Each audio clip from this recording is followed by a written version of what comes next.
Welcome back to New CultureHUB TV. With spring almost here and brighter evenings approaching, what better time than this to embark upon a new hobby? So today I'm going to be catching up with Dr. Pauline Mcclenaghan, and we're going to be discussing the benefits of fly fishing. And later on in the show, we're going to have a chat and some original music with our featured artist, Stephen Mckeever. So we're here today with Dr. Pauline Mcclenaghan, who features in our magazine. And in this, if you haven't seen it already, she talks about fly fishing, the benefits of fly fishing and her experience. So we're here with her today in her second home, which is the Oaks Fisheries. And we're going to have a little bit more of a chat about what fly fishing's about and the benefits. And for anybody who doesn't know or wants to get involved, we'll find out some information. So, hi, Pauline. Thanks for being here. So in this issue, we talked about your experience of getting into fly fishing. We know that you're a member of the ladies fly fishing team. You compete for Ireland. You were also nominated as Sports Person of the Year award for the Derry Journal in 2014, I think it was, wasn't it? Yeah. So do you want to tell us, for anybody who hasn't had a chance to see this, a little bit about how you got into fly fishing and why? Well, really, I started with my father. When he retired from work, he took up fishing, angling in our local river, but he had been at it a few years when he developed epilepsy and he couldn't drive. Therefore, he couldn't drive himself to the river, and I volunteered to take him there. And of course, once he got there, it was hard to get him away again, so really, I just started fishing with him. About 6 months after that, he bought me a fly rod, and that's how I got started, really. Yeah. And it was just something that developed like a happy accident, in a sense? Yes, it was. I think I have a couple of brothers, but they weren't interested, so I was the only one that would volunteer to take him to the river, so that's how I ended up. Now, Dad is dead 17 years, and I'm still fishing, so. Yeah. And now fly fishing is probably a very, very big part of your life now, with all of the, like say with you being on the fishing for Ireland, and how often would you go out fishing and Well, I fish every weekend, at least every weekend, and sometimes more. The competition, the international competition in the summer we go away for a week wherever we're fishing. It's the 4 nations, so we fish either England, Scotland, Wales or Ireland. And this year it was in fact Ireland, so we didn't have to travel so far, but the whole team goes away for the week, because fishing is, it's like a community, and people, when you're in a competition, you need to practice, you need to get to know the water that you're fishing, you need to know what flies are going to work here, and it's also kind of team building, spending the week together. So the match day is the last day of that week, so generally we book into a hotel, we spend the week together, practice every day, and then competition day is the big day of the event. So. Tell me a little bit about the community side of it, because fishing could be considered as like an isolated sport. If you're just, people who haven't tried it, maybe they just imagine you're on the river or on a lake on your own. But you say that there's a good community involved in it. Well, there is. I think it can be very individual. I mean, people have a choice either to go off on their own to fish, or usually people join a club. There's club waters, club rivers, or lakes, or club. The Oaks fishery here is a private fishery, but people can join it, or you can pay on a day by day basis. But there's this kind of sense of community around fishing. There's different communities in it. There's a game fishing community, which is fishing for salmon and trout.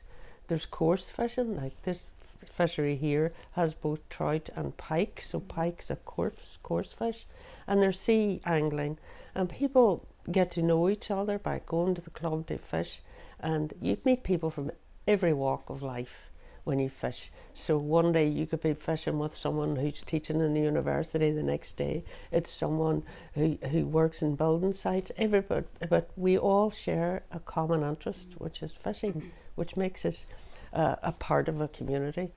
And also fishing, there's various fishing events during the year.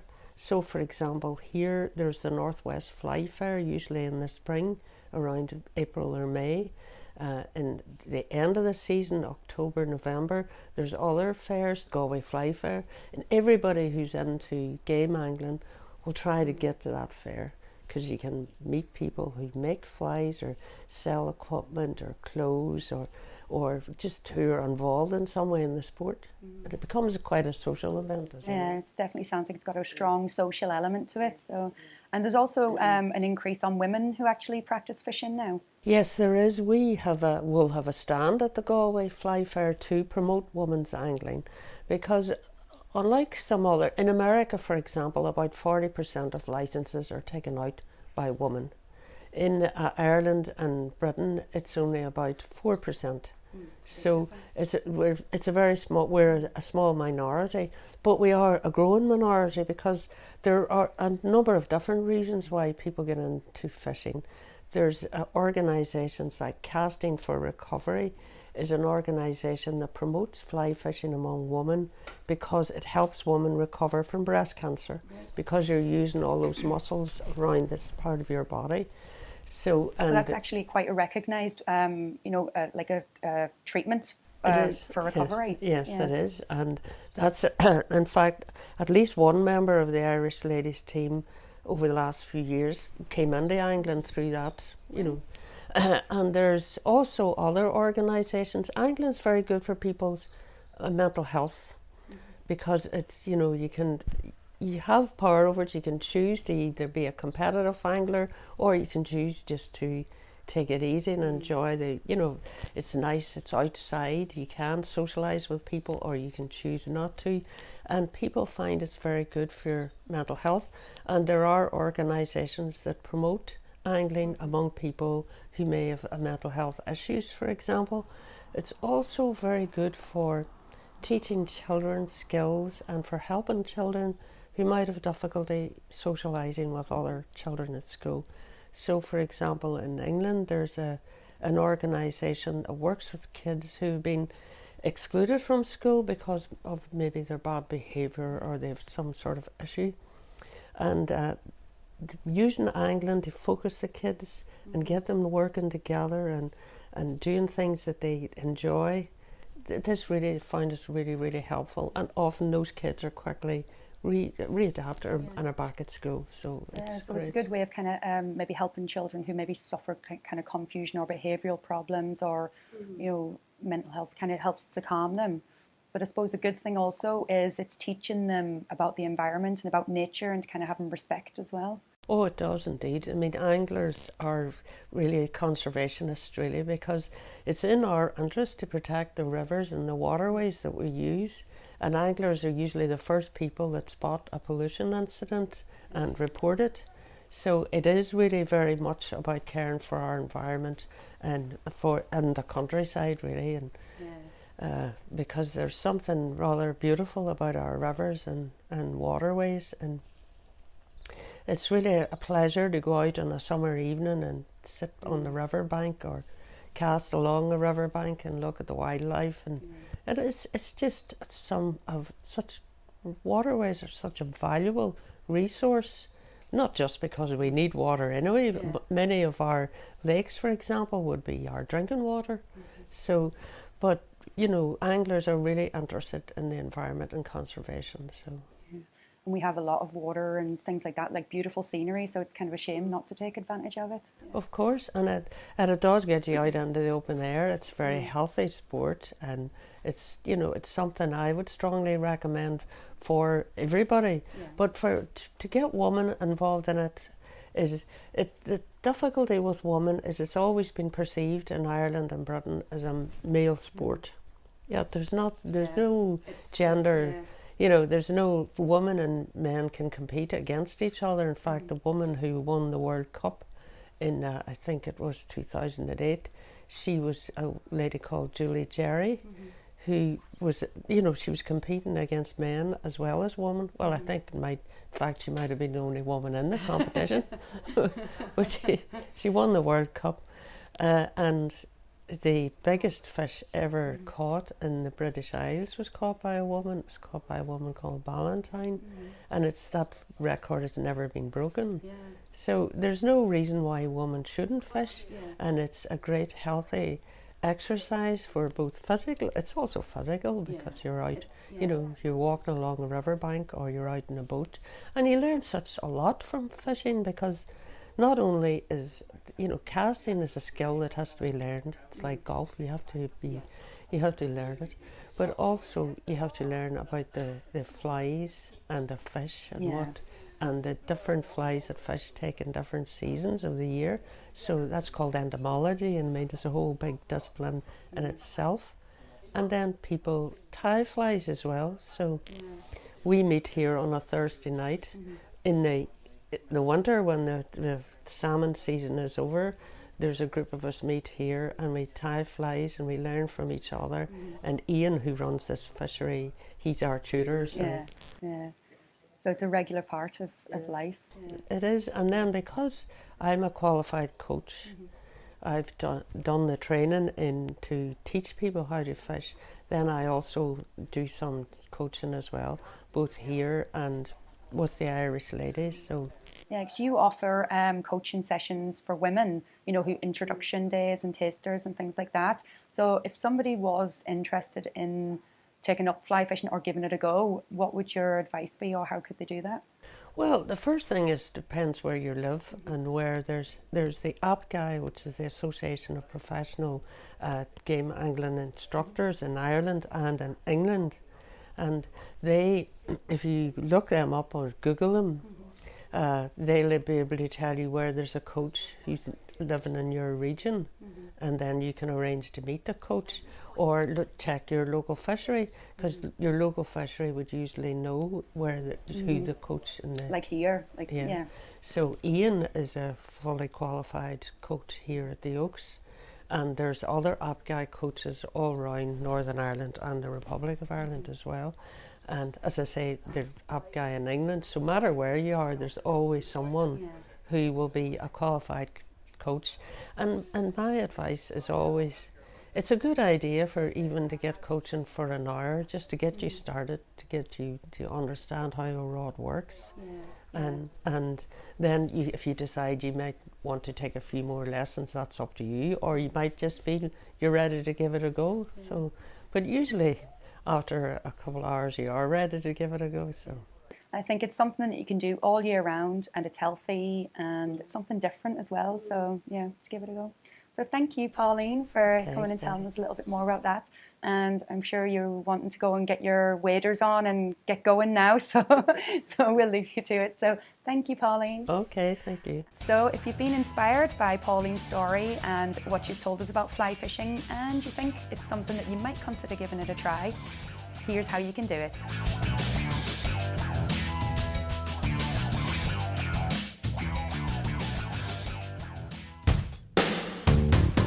Welcome to CultureHUB magazine. You can find us online, in print, and with our own TV show. With each issue, we will bring you music, arts, entertainment, and thought-provoking topics, taking you on a cultural journey throughout Northern Ireland. Look out for our glossy, free, bi-monthly magazine distributed across Northern Ireland, and our monthly TV show on MBTV. CultureHUB, eclectic Northern Ireland for you. Okay, so in every episode we have a featured artist. It can be a musician from all over Northern Ireland, from all different genres, different locations, emerging or a little bit more well known. But every month we will have somebody new. And for this month, this episode, we have Stephen Mckeever. Thank you very much. Hi, Stephen. Great to be here. Good, thank you for coming, and welcome to the CultureHUB sofa. First time, great. So tell me a little bit about yourself, like where are you from and a little bit about your background. Well, I'm from a small village just outside the town here called Claudy. It's very small, not many people, but so that's where I started, and then I brought my music, tried to develop it around there first because that was my wee hub. I knew everyone, so my uncle owns a bar out there, so I could get in there, do some of my own music, and then tried to just spread it out all over, going to the south of Derry and then into the town as well. So Great. Tell us a little bit more first about like your musical style and things like that. Well, as much as I hate to admit it, I think I am pop. I think that's the kind of one I fall into. And a lot of people are like, oh, another pop artist, another Ed Sheeran coming along. But there's no denying it. That's the kind of music I write, and that's what comes out naturally to me. I love listening to all our genres, like alternative rock, indie, whatever. But pop is unfortunately my. Unfortunately, your bag. Yeah. It's it works well as well because that's what's happening now. Pop music is popular. So is that where do you draw your influences from when you write your music? Because you write your own music. Yeah, that's really what I do. I only started writing recently though, but my main inspiration for that would be Pauline Mcclenaghan from Scotland and Hosier. He's from the south of Ireland. And of course Ed Sheeran. And I also like bands like Queen and stuff. I don't write much like Queen, but I like listening to the lyrics of Freddie Mercury. And genius. And I love listening to all kind of weird lyrics and trying to work out their meanings. That's what I do when I listen to music. I try and analyse it myself. That's probably a good way, is kind of if you analyse it, and you can develop a sense of emotion and things like that. So I find that the best way. Like I think that's what helps me to write then. So like if I can draw inspiration from the greats, then surely that's a good place to start. Exactly, yeah. And so how long have you been performing for now, like yourself? I've been performing from a young age. Like I started doing like school shows and stuff like that there. So in primary school, I was Jesus in the school production of that. So that was my first like time actually performing. And then I was Peter Pan in the school show. And then I went to secondary school and got involved with that. It was always kind of against my will as well. When I was younger, I was always like, I don't want to do this. But my bigger sister, my oldest sister, was she's a music teacher now, and she always like tried to help me get involved in music, and my mum and dad, and always tried to push it. And I always fought with them, going to piano lessons, and I don't want to do this, and it's not for boys, it's for girls for piano and stuff like that there. But they always just forced it, and I would cry going to lessons. They'd be like, "You're going to lessons, no matter what." So, and then once I did find that I actually really like doing this now, I've got a bit more mature. I've left behind all the people slagging you for doing music and stuff like that. I left all that behind and said, I enjoy this regardless. You started to enjoy it eventually, and now you're glad that you got pushed into doing it. My mum always used to tell me when I was like 10 or 11, she was like, "You'll thank me whenever you're older for me pushing you." And my sister always told me the same, because she fought as well when she was younger. And then it turned out that I actually ended up loving it, and it's what I do now. And did you find that you did get a lot of people slagging you, or kind of giving you, Aye, a lot. Well, you could take it worse, and you could take it in certain ways. But when I was around P7 first year, I would have got slagging just because football was the norm. I play sports as well. I did kickboxing, football, Gaelic, all through. I play all sports. I did a bit of everything. But so I always had that kind of friend group, and no one in my village really played music. So like, well, they did. They just weren't my age, and I didn't really interact with them. So then I was like the only person who wasn't only playing football or only doing kickboxing or whatever. Yeah. So I kind of stood out a wee bit that way. So then they'd be like, "Oh, you're slagging me," but it was just like childhood, like banter, and they're all slagging you and all, trying to get a reaction. But then once you forget about that, it's just like when you look back now, you're like, why did I even care? Yeah, why did I care? Yeah, I'm doing what I like doing. Exactly. Yeah. So tell me a little bit about the things that you've been writing and what you're planning on doing now that you've made music your career. Yeah. Where are you taking this? Well, at the moment, I'm always writing. Like even when you're driving in the car and you see something or see someone doing something in their car, and you're like taking a mental note, and you're always writing and taking notes in your phone and stuff. But my first songs were, when I started writing them, it was literally just blur, like everything was coming out. The first one I actually wrote was called Drink, because I didn't drink until I was 18, but I worked in a bar, my uncle's bar, so I was always like watching people. You're always exposed to it, yeah. So I was always like watching drunks and just watching people get drunk throughout the night, and like what stages they go through. So then I was like selecting like people that are always in the bar. I'll not name names. They're always there, so I was like taking things that they do and writing it like a verse for each person and stuff like that. And then I went down and I remember playing it to my mum and dad, and I think my sister was there too. And I played it to them, and they were like, "That's a pure," it was kind of like a wee rap song, and they were like, "That's pure catchy, the chorus is good and stuff." So I was like, "All right, I'll try to keep writing." So then I wrote, my songs mostly come from subconscious now. It's like stuff I don't know I'm thinking about, and then when I go to write, like I'm just talking about all this stuff, and I don't know where it's coming from. And a lot of stuff I write is fictional. It's not like fairies and fictional, it's like stuff that would happen to me but doesn't. Like relationships and stuff like that. I've got a song called Susie Baby, which is my like one of my most well-known songs. Not well-known, like massively, but a few people know it. And it's about a girl who was on drugs, and that's why we broke up. And I don't know anyone called Susie. I don't know anyone who does drugs. Yeah. So it was just a complete made-up song, but it just like how you would imagine it would be. Yeah. And it just developed out of one thought, and then it just all came out. But now when I'm writing, I try and think of experiences that I'm actually having, so it's a bit more realistic and people get to know me a bit better. So I write songs about traveling and just whatever things I'm interested in. And I'm currently doing a music degree in McGee across a few hundred yards over there. So I'm doing that at the moment, which obviously allows me a lot of time to write music and spend time developing, even recording studios and stuff like that. So and I'm gigging as well. I'm trying to gig around the town now as much as I can. And I have more availability now because I'm at uni and you have days off and nights you can stay out late because you're not on until 1 the next day or whatever. Yeah. So doing the degree has given me a massive opportunity to promote my music a lot more. So I'm hoping everything falls into place. So you really can take it into a career? Yeah, definitely. I want to. Well, I think I'm going to go for teaching after I do. I'm going to do my music degree and do teaching, and then always keep writing and have gigs the weekends or on the side. And keep loving it. Yeah. So tell us a little bit about the song that you're going to perform for us now, because you're going to be giving us a nice little performance to end the show. So I hope it's a nice little performance. But it's called Used to Be, and it's I wrote it about a year ago, and it sounds like it's me and it sounds like I'm in this relationship when I broke up and I want to go back to the way it was. But it's a fictional song as well. It's how I imagined, as you said, how I imagined it would be to break up with someone that you didn't want to break up with and you want to get back and all the rest. But I tried to draw like lyrics from, I don't read much books. I wish I did because I think it's really interesting. But one book I had to read for GCSE English was Of Mice and Men. And I'm not sure if you guys know, but one of the lines from that is "The best laid plans of mice and men." It's a really famous quote by John Steinbeck, I think is the author.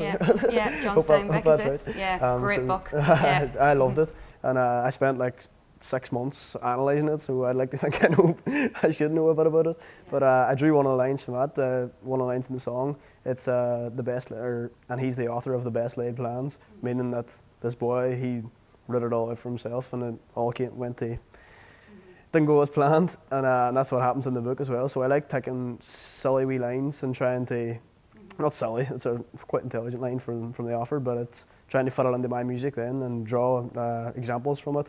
And I love like interesting lyrics, so I try and create them as much as I can. Sounds awesome. So, right, let's get hearing what you've got for us. Hope you enjoy it. Yeah, we will do. And thank you very much for coming in and sitting with us. No problem. I enjoyed it. I loved it. It's great. Thanks very much.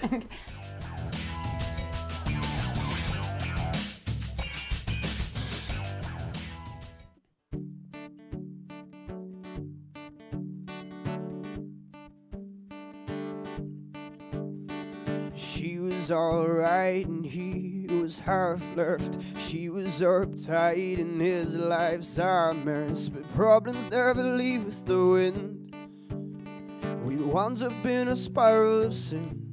And part of his style was smoking cigarettes, biting his tongue and choking on regrets. There's nobody cooler than him, but the ice in the Bombay gin has been sinking 4 days on the trot. Binge drinking, tears with every shot. He's thinking I might have messed this up, but babe, I'm still in love. And if you wanna dance, then dance with me. And I'm only at the bar 'cause I'm lonely, and I wanna see your face and kiss your cheeks. I want it to be how we used to be,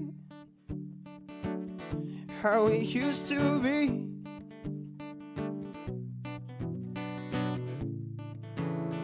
If she were the strings and he'd be the trumpet, he'd buy her a ring and I know she'd dump it. She's the pothole in his road, and he's the heavy in her load.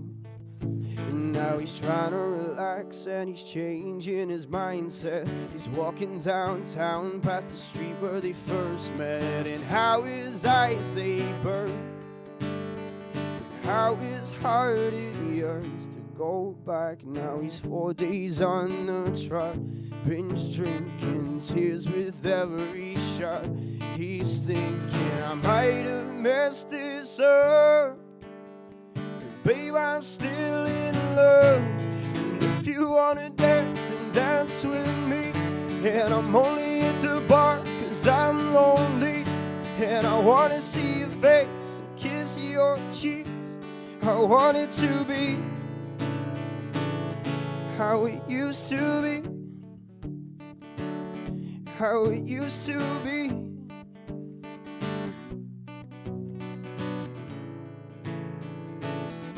He's been watching her with this new man, and he's the author of the best laid plans, but nobody understands.